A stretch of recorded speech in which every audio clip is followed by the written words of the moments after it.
Hi, I'm Zoe, and I'm just at a community garden in the west of Scotland looking at a few different plants as I try to learn more about botany. So, the plant in front of us is called Santolina chamaecyparissus, aka cotton lavender. And I'm trying really, really hard to learn the Latin names because I was really proud to recognize it as a member of the Asteraceae slash sunflower family, since it has like a capitulum of all the different flowers. And this plant is native to the Mediterranean region, which was introduced to Scotland about 500 years ago. So the plant in front of us now is a Scabiosa, part of the honeysuckle Caprifoliaceae family. And yeah, it literally refers to scabies, and it was used to treat scabies in kind of folk medicine years ago. I originally thought it might have been like in the verbena family because it looked like lantana, but it's not. And here is another Asteraceae, Leucanthemum, and this is a native one widespread around the UK. I don't really have many more notes about it, honestly. There's so many Asteraceae, it's important to look like, well, for all plants, like, don't just look at the top of the flower, look underneath it as well. So we're just about to look at some. These Latin names are so hard. Kniphofia, and it's maybe Kniphofia uvaria.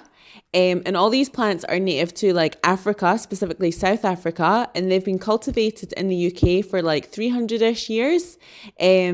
And yeah, like they're mostly in gardens, and over the past 100 years, like some of them have like escaped, and because they come from gardens, like lots of them are cultivars, so it's kind of difficult to figure out the exact species.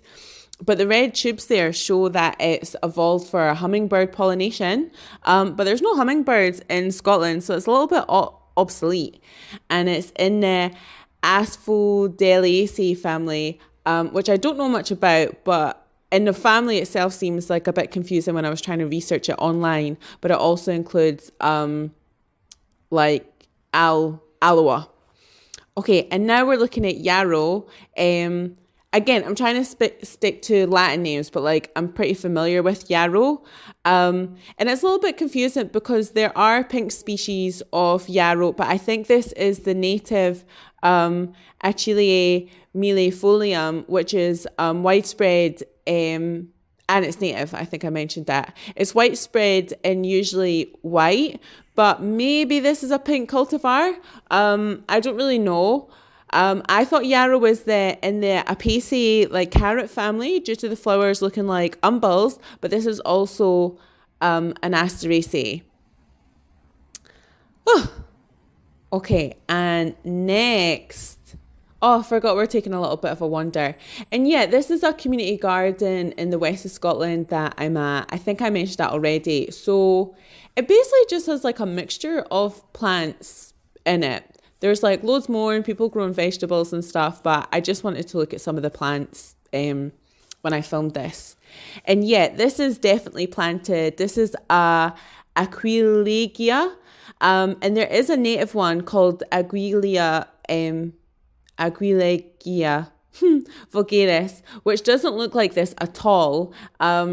Totally different colors. And there's another small blue one that's just like a neophyte.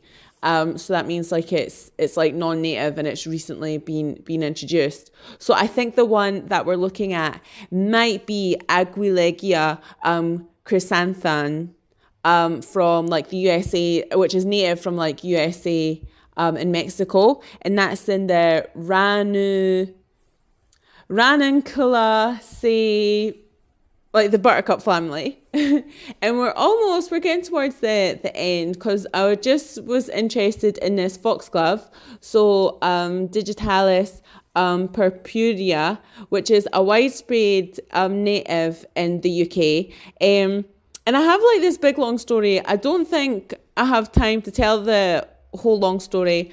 But I did put up the recording that I tried to do earlier, which was like, it wasn't a mess. I was really trying my best, and I was talking like really long, and it was really difficult for me to pronounce all the Latin names. So if you want to hear my foxtail story, you can watch the other video. But yeah, I'm staring at the leaves. I can't remember the specific name for the leaves, but you can see it's quite bumpy because there are some young foxglove plants planted somewhere else in the garden, and I confused them with comfrey, which we're about to look at in a second. But as I zoomed in closer to the leaves, I could tell that the foxgloves have like bumpy edges, but the comfrey leaves have smooth edges. There are specific words to describe this, but I can't remember it. So we're going to look at this tiny pot of comfrey, and which is also known as Symphytum in the Borageraceae family. And these are just some young plants, and I haven't seen them flowering, so I don't know the specific species, because yeah, there are some native and non-native. But yeah, that is everything for this first video. I will try my best to make some more, and yeah, maybe in the future, far in the future, I'll be able to speak about plants and film at the same time. But yeah, baby steps. Anyway, thanks for listening and watching. Have a good day. Bye.